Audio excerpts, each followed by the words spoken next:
Huwag ka nang magtapon dyan, di mo ba alam bawal yan? Basura ay lalagay ng gusto sa tama niyang lalagyan. Tingnan mo ang kapaligiran, tila'y paraiso.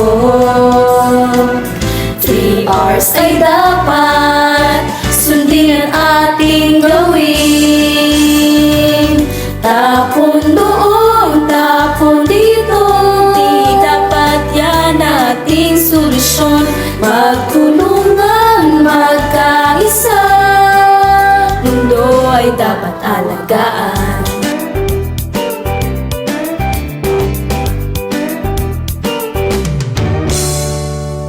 Di ka ba nababahala sa basurang tinatapon mo? Plastic, papel at bote ay pwede pang ma-recycle ito. Tingnan mo ang kapaligiran, di ka natago na.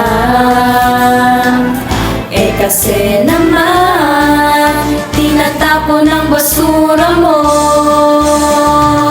kahit saan. Tapon doon, tapon dito, di dapat yan ating solusyon. Magtulungan, magkaisa, mundo ay dapat alagaan. Di naman lahat ay tinatapon sa basurahan. Lahat ng bagay ay may pakinabang. Buksan lamang ang iyong isipan. Tapon doon, tapon dito, di dapat yan ating solusyon. Magtulungan, magkaisa, wala na bang ibang paraan? Basura mo, basura ko, tears lamang ang ating solusyon. Magtulungan, magkaisa, mundo ay dapat alagaan.